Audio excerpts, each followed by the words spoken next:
你抽屜入面堆住嘅外幣碎銀，隨時有一枚價值上萬。好多人一世人都唔知，存錢罐入面嘅舊硬幣根本唔係普通零錢，係絕版歷史藏品。隨手洗咗等於白白蝕一大筆錢。今日呢條片會同大家拆解8類普通人自己就可以查驗最容易執漏嘅外幣，唔使專業儀器，亦都唔使落本入坑。睇完即刻可以返自己屋企嘅舊錢幣，識得分辨就有機會賺到隱藏財富。好多人屋企收納盒舊錢，我隨意堆放嘅外國碎銀，長期當係冇價值嘅廢金屬，唔係隨手抌咗，就係擺喺角落，長期擱置。極少人明白，一啲睇落平平無奇嘅外幣，單枚市價隨時破萬，價值遠遠超出一般人嘅想象。好多收藏家花幾年周圍搜尋嘅珍品，可能靜靜擺喺尋常家庭嘅抽屜深處。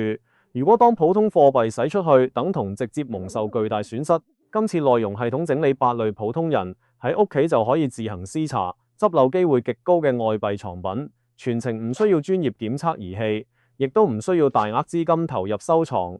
圈子對照內容，逐一檢視屋企嘅舊錢，睇懂當中門道就有機會發掘隱藏資產。不妨諗下日常場景，整理舊行李箱。早年旅行紀念影嘅時候，見到老舊日本10蚊銅幣、美國25美分硬幣，大多數人都係隨手抌或者擺埋一邊，唔再理會呢種好普遍嘅習慣，令無數人錯失唾手可得嘅收藏紅利。跟住落嚟，我會依次拆解日本年號稀缺幣、特殊工藝鋸齒錢幣、市場冷門特連幣種同埋美國含文古董流通幣，完整梳理每一款錢幣嘅辨別要點、現時市場行情、執漏底層邏輯，同時分享實用避坑思路同合法變現渠道。成段內容全部係實操乾貨，建議睇啦同埋收藏起身，避免之後想揾嘅時候揾唔到。最先介紹嘅幣種，亦都係日本錢幣收藏圈子入面充滿傳奇色彩、承載重大歷史轉折嘅稀缺藏品。昭和64年10蚊銅幣，呢枚錢幣之所以有特殊地位，根源係一場突如其來嘅歷史變故，造就咗只有7日鑄造窗口期嘅絕版幣種。喺近代日本貨幣史上幾乎獨一無二。成段故事嘅時間線要追溯到1989年1月，當年日本迎來劃時代嘅政權更迭。1989年1月7號清晨6點33分，在位長達62年嘅昭和裕仁天皇病逝，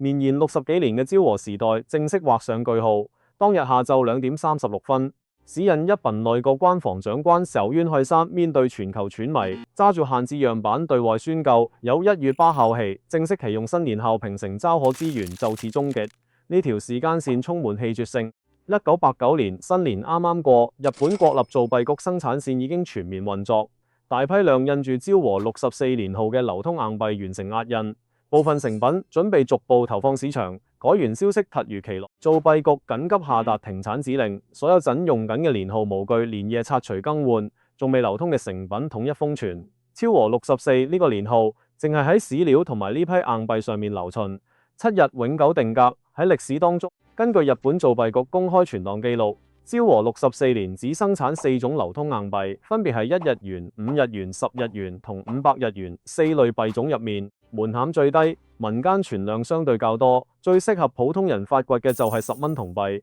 官方記載鑄造總量係總幣692000枚，淨係睇數字好容易產生存量充足嘅錯覺。橫向對比就可以直觀感受到佢嘅稀缺程度。昭和63年，亦即1988年，同款10蚊銅幣鑄造量高達6.18億枚，短短1年產出規模直接下跌接近88%。斷崖式減產奠定咗呢枚錢幣天然嘅收藏溢價基礎。呢枚錢幣嘅市場價值因為品相造成嘅差距極其懸殊，兩大國際權威錢幣評級機構 PCGS 同 NGC 有好細化嘅評判標準。如果係長期流通表面氧化發黑圖案磨損嚴重嘅流通舊幣收藏圈內，統稱布朗流通品相，經濟價值唔算突出。日本線下古物鋪收購價通常淨係得幾十日元，更多淨係剩低歷史紀念意義。雅虎拍賣同類流通舊幣起拍價大多維持喺100至110日元區間，但倘若你手上藏品保存狀態佳，表面保留超過95%出廠原生骨，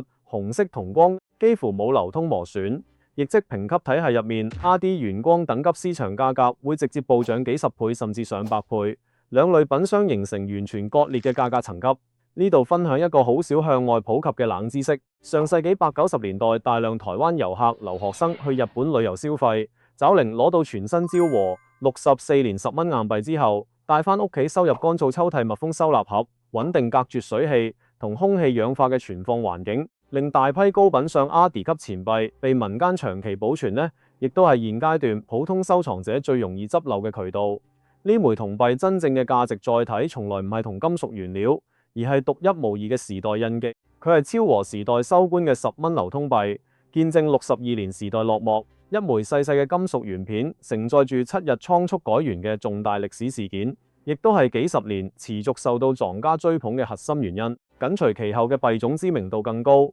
喺日本本土家喻戶曉，被圈內叫做邊緣貴族嘅鋸齒邊10蚊銅幣。大家日常接觸嘅普通10蚊硬幣，邊緣光滑平整。如果你揾到一枚側邊佈滿細密凹凸齒紋，樣似梳齒邊緣嘅10蚊銅幣，就代表揾到稀缺藏品鋸齒邊。10蚊銅幣鑄造周期限定，喺昭和26年，亦即1951年持續到昭和33年1958年前後7年時間，屬於二戰結束之後日本經濟復甦階段專屬幣種。戰後重建初期，日本通貨膨脹水平較低，10蚊錢幣購買力相當可觀。喺當時屬於高面值貨幣，日本大藏省為咗區分面值提升防偽能力，將以往淨係用喺金銀貴金屬錢幣上面嘅齒邊工藝運用喺10蚊銅幣之上，單枚硬幣側邊壓製132度細密鋸齒，普通流通硬幣好難承擔咁高昂嘅工藝成本，足以體現呢款錢幣當年嘅特殊定位。隨住日本經濟高速增長，物價持續向上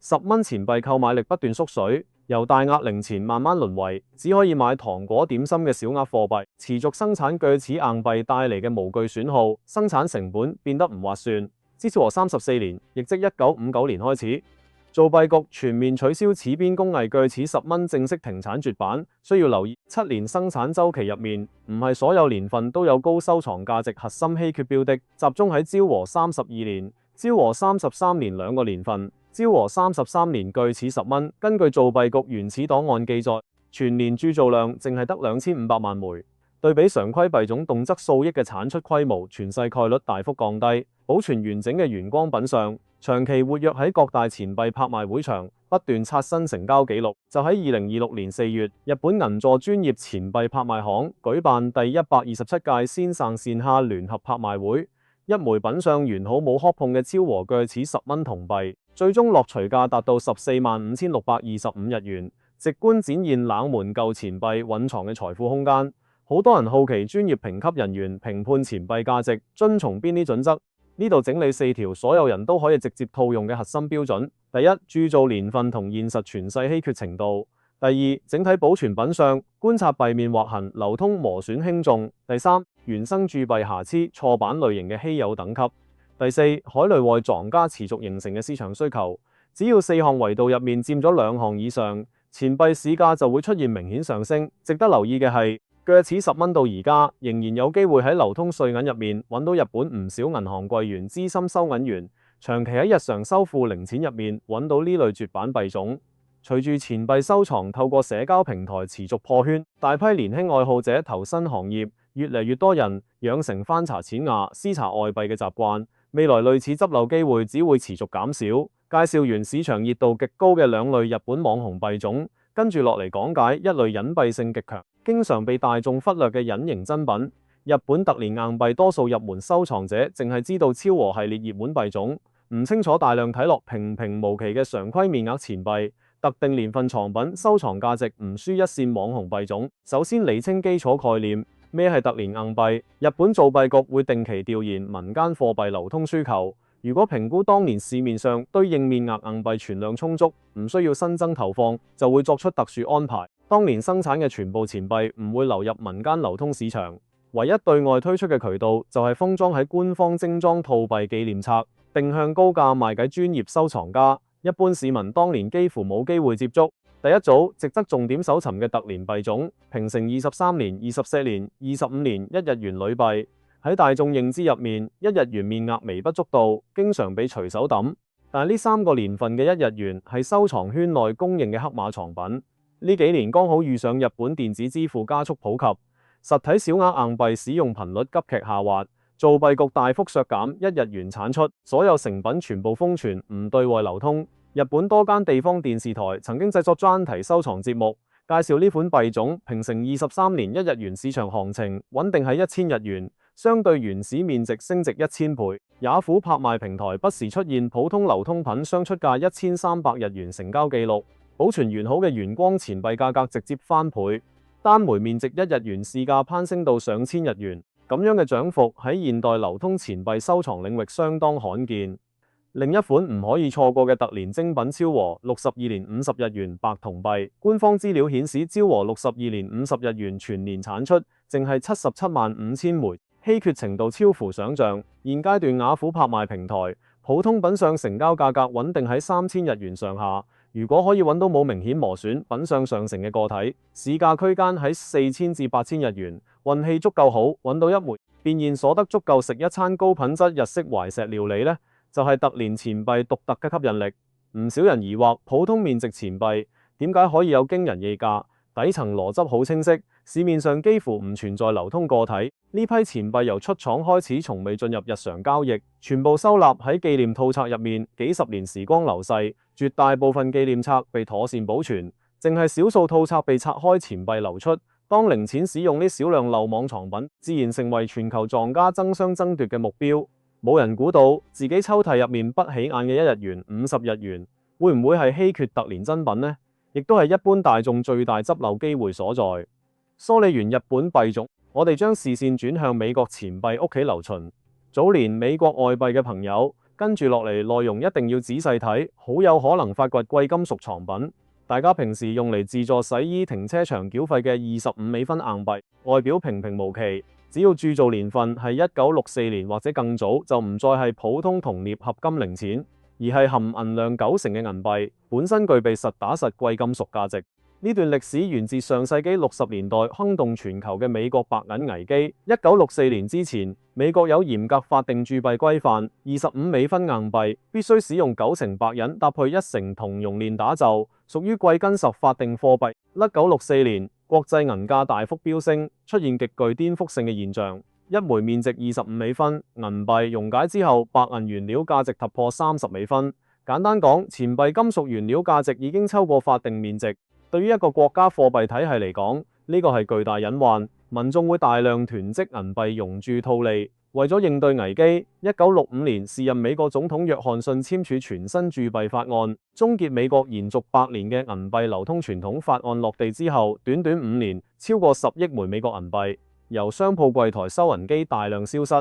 一部分被民眾收入保險箱長期保存，另一部分直接送入熔爐提取白銀。私煙更料同顏色鏈上開數萎縮，去到2025年，果子幣現價格持續走強，全年漲幅達到17%，創出史自年價格新高。現階段一枚依照64年前15美分銀幣，熔影價值已經突破6.5美元。芝加哥資深錢幣交易機構原營負責人公開表示，唔少收藏家幾十年低價吸納人幣，趁住品輪人價高位出手套利。單枚面值25美分，金屬價值翻26倍，呢個數字仲未疊加收藏溢價。如果係保存完美嘅原光絕版錢幣，整體市價仲要再上浮數倍。除咗25美分，仲有一類大量老留學生早年台胞帶翻嚟嘅重量級藏品，肯尼迪50美分半美元。大家即刻翻下屋企大號外幣，正面刻住肯尼迪總統頭像嘅就係目標幣種，升值潛力極高。1963年11月22號。肯尼迪喺達拉斯遇刺身亡，消息震驚全世界。為咗紀念呢位總統，美國國會迅速立法，1964年緊急發行90含銀肯尼迪半美元銀幣。幣種一經推出，大量民眾出於悼念情緒瘋狂囤積，幾乎冇大規模流入日常流通。誕生之初就自帶稀缺屬性，可以完整流傳到而家嘅每一枚都係時代遺留實物。呢度分享業內秘聞。90%普通收藏愛好者唔知道美國銀幣存在過渡期，亦都係好容易錯過執漏機會嘅盲區。大眾普遍清楚1964年前半美元係高純度銀幣，但忽略1965至1970年有一段40%顯形過渡版本。造 B 法案推行之後，10美分、15美分全面更換為無印銅鎳合金材質。美國財政部為咗保留大額半美元錢幣嘅定位，折中調整鑄造配方。1965至1970年生產嘅肯尼迪半美元仍然保留40%白銀，呢段歷史喺大眾收藏圈傳播度好低，早年唔少遊客、留學生攞到1967、1968年份半美元，以為係普通合金錢幣隨意擺放，無意間保存大量潛力藏品。我哋可以直觀計下收益。喺過都黐成呢啲8美元，限要領電醫師黐做煎行硬色準演，按照煎影嗰支白煙專限措算，單米白煙元有揸至大約3.7美元，這可先係比120元。呢家年分私出都同片商依集，完整品上市場成交區間喺130至350新台幣。記住呢條簡易口訣，方便隨時核對。1970年係以前肯尼迪半美元全部罕有白人，無論9成限引走起版本，抑或4成含銀過渡期版本都有價值，千祈唔好當普通零錢使，每一枚都係貴金屬價格波動年代留低嘅實物憑證。介紹晒所有具備執漏潛力嘅外幣品類，絕大多數人最擔心嘅難題隨之而來。而家錢幣市場假貨層出不窮，網上店鋪、線下地攤充斥仿製品，新手好難分辨真偽，稍有不慎就高價購入仿品。跟住落嚟分享2套核心辨偽思路同避坑要點，零基礎都可以掌握，避開市面上絕大多數騙局。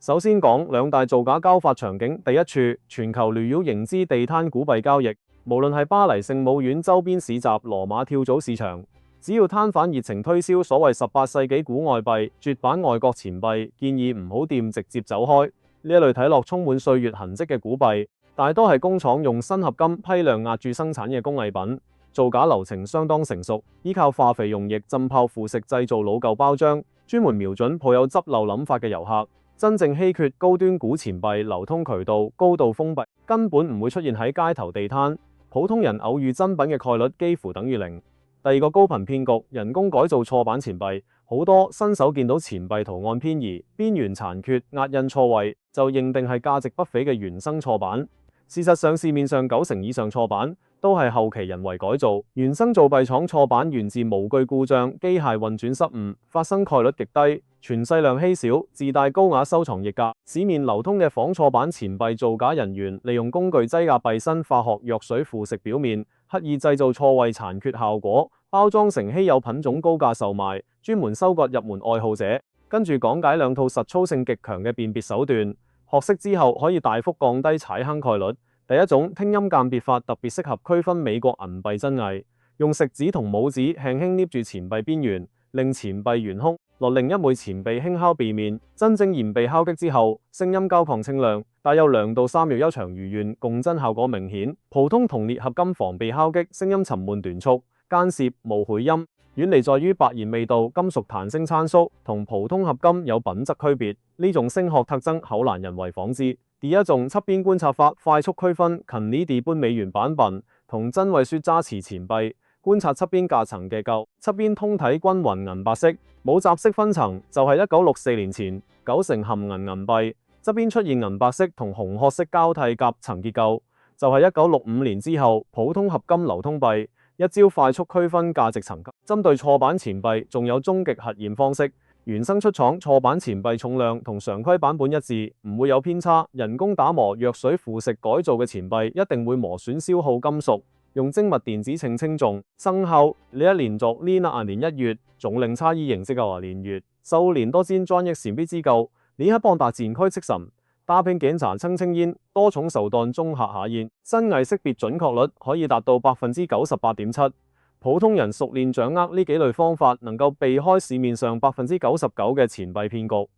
唔少人學識辨別技巧，喺屋企揾到高價值錢幣之後，最關心嘅終極問題，自然係藏品點樣變現去邊度交易，點樣避免中間商大幅壓價。下面整理台灣地區3類主流變現渠道，逐一分析優勢同短板。同時講解錢幣行業評級議價邏輯，協助大家將藏品收益最大化。外幣收藏底層規律之一就係跨境信息差，大量外幣由早年遊客留學生跨越國境帶返地域隔絕，形成信息壁壘。外國人帶唔走嘅小額零錢流轉到異地之後，形成稀缺盲盒呢，亦都係普通人可以把握嘅套利機會。第一類渠道自主線上平台刊登拍賣，收益上限最高，大家可以揀蝦皮、露天拍賣等平台自主上架藏品，自行設定售價，直接對接各地買家，唔使俾中間商抽成。上架操作有細節要點，拍攝照片一定要揀自然光環境，完整記錄錢幣正反面、側邊齒紋、氧化磨損等貧相細節。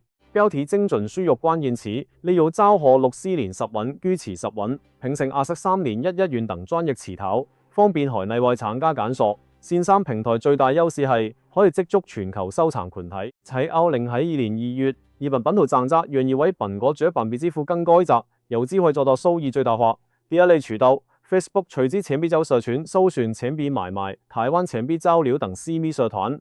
十全夜晚8點左右，競標交易活躍度之高，資金流轉速度快。十全入面，買家大多深耕收藏行業多年，專業認知充足，報價更加貼近真實市場行情，以壓榨情況相對接受。同時必須提醒網絡交易風險，優先嘅免交學道付款模式，避免轉賬詐騙。第三類渠道，線下留置後錢幣鋪最大優勢是交易穩妥成升，可以當場喺現真為現金結算，冇後續售後糾紛，缺點好明顯。鋪頭做生意需要預留利潤空間，普遍只比市場行情6至7折，適合唔想折騰、希望快速落袋為安嘅莊家。如果追求更高收益，唔推薦優先揀線下鋪頭。想要進一步推高錢幣交易價格，一定要明白評級帶嚟嘅增值效應。呢係近幾年錢幣行業熱度持續上升嘅玩法，大量球星卡牌收藏玩家帶住資產投資思維進入錢幣領域，就係歐盟正式生效。2022年2月，車跌嘅行業交易規則，先至當高端晶片交易自由流通。羅 B 兩大國證告封裝品質佔比行業通用，40噸1至70分品質提示，分數 C 位差距，對應嘅價格紅溝超乎想象。同一枚昭和64年原光10蚊銅幣 MS 65分。品相市價可能幾千新台幣，如果品相毫無瑕疵，攞到全網頂尖 MS 67分最高評級，價格唔係小幅上升，而係指數級上漲，漲幅可以達到數倍甚至幾十倍。經過權威評級封裝嘅錢幣自帶防偽標籤同獨立編碼，永久鎖定真偽，同時隔絕潮濕環境造成嘅氧化磨損，等同為藏品提供保護，並且具備全球流通屬性、流動性同保值能力遠遠超過裸幣。適合長期持有增值。最後梳理所有莊家都應該睇懂嘅長期行業趨勢，亦都係實體舊錢幣未來持續升值嘅底層邏輯。而家全球數字支付持續普及，手機轉賬數碼交易成為主流，實體現金硬幣逐步退出日常流通。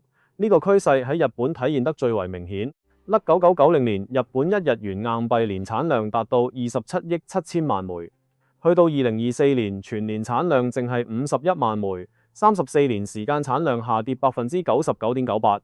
早喺2016年前後，本依日元流通生產基本停滯，後續產出全部供應收藏套裝，唔再投放民間流通市場，令可時代依1元、5日元人民幣年產量接連刷新最低紀錄，慢慢淡出普通人日常生活。咁樣嘅轉變唔單止日本先有屬於全球性趨勢。2002年歐元正式流通，法國法郎、德國馬克等各國舊貨幣硬幣全面退市。當年隨處可見嘅零錢保存完好嘅藏品價格早已翻倍。就係歐盟正式生效，呢並2022年2月，2024硬幣總規模同比上0.4%，無新增收去轉成已經無法逆轉。以呢自身增長形成共識，未來10至20年，實體流通硬幣會徹底由交易媒介轉變為純粹歷史文物。新一代年輕人成長喺數字支付環境，好少實際識用金屬殘幣。再過10幾年，20世紀流通舊殘幣會疊加時代情懷同歷史價值。而家隨意擺喺抽屜，唔少人嫌麻煩，直接抌嘅昭和錢幣、美國銀幣、各類特連幣種都係獨一無二嘅時代標本。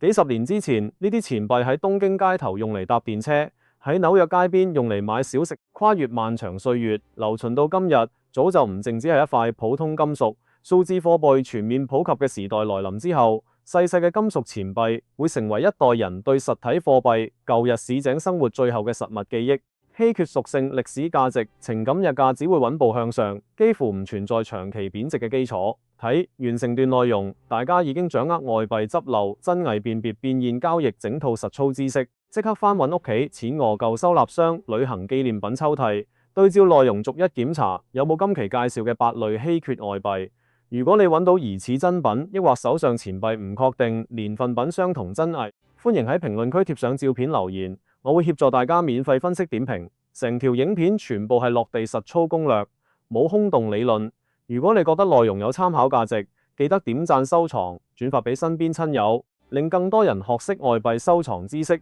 避開交易陷阱，盤活屋企被遺忘嘅隱形資產。千祈唔好忘記訂閱頻道，後續持續分享更多小眾藏品發掘同變現乾貨，帶你捕捉普通人可以參與嘅財富機遇。